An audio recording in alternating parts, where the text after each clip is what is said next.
রাজধানীর কুমারীটিলাস্থিত বিটি কলেজের প্রাকৃতিক উদ্যানে রবিবার রাজ্যভিত্তিক বসন্ত উৎসব অনুষ্ঠিত হয়। উৎসবের উদ্বোধক ও প্রধান অতিথি হিসেবে উপস্থিত ছিলেন মুখ্যমন্ত্রী অধ্যাপক ডাক্তার মানিক সাহা।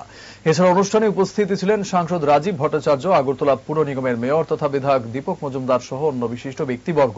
উৎসব মঞ্চ থেকে মুখ্যমন্ত্রী ডাক্তার মানিক সাহা বলেন, ত্রিপুরার রাজারা রবীন্দ্রনাথ ঠাকুরকে অত্যন্ত সম্মান করতেন এবং রবীন্দ্রনাথ ঠাকুরও ত্রিপুরার রাজ পরিবারকে সমানভাবে শ্রদ্ধা করতেন। অথচ পূর্বতন সরকার রাজন্য আমলের ঐতিহ্য মুছে দেওয়ার চেষ্টা করেছিল। তিনি আরো বলেন, বিজেপি আইপিএফটি জোট সরকার রাজ পরিবারের সৃষ্ট ঐতিহ্য সংরক্ষণ ও সম্মান প্রদর্শনের জন্য কাজ করে চলেছে। বসন্ত উৎসব উপলক্ষে মনোজ্ঞ সাংস্কৃতিক অনুষ্ঠানের আয়োজন করা হয়। বিশিষ্ট ব্যক্তিদের উপস্থিতিতে উৎসব মুখর পরিবেশে বসন্তের আনন্দ উপভোগ করেন দর্শনার্থীরা।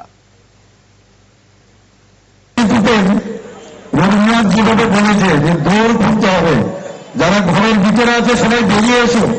তোমার মনের যে এতদিন ঘরে বসেছিলে, বিশেষ করে যারা আমাদের মায়েরা বোনেরা আছেন, তোমরা বেরিয়ে এসো, এসে সমস্ত পৃথিবীতে উজাড় করে দাও তোমার আনন্দ, তোমার উৎসাহ, তোমার চিন্তা ভাবনা, সেগুলো উজাড় করে দাও।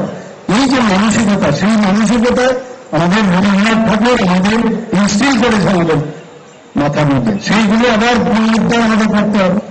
আমাদের রাজন্য আমলে এই জিনিসগুলো রেখে রবীন্দ্রনাথ ঠাকুর এখানে ছাত্র উৎসবগুলোতে এমনিতে একটা কালচারের উপর ভিত্তি করে রবীন্দ্রনাথ ঠাকুরকে এর জন্য বারবার এখানে আনত।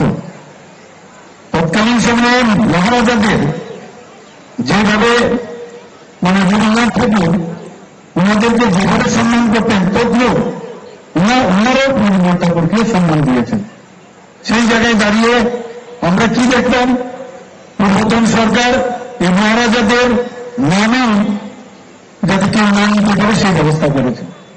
আমাদের সরকার আসার পর মহারাজাদের, বিশেষ করে জনজাতিদের যেভাবে আমরা সম্মান দিতে চেষ্টা করেছি। এখানে রাজ্যবাবু বলেছেন যে এবারের যে বাজেট হল, আমরা এই বাজেটের মধ্যে বিরাট একটা অংশ শুধু জনজাতিদের জন্য, আমরা তাদের উন্নয়নের জন্য রাস্তাঘাট, পড়াশোনা ইত্যাদি ইনফ্রাস্ট্রাকচার ডেভেলপমেন্ট হোক, সব দিকে আমরা কিন্তু বিরাট একটা অঙ্ক তাদের জন্য রেখেছি।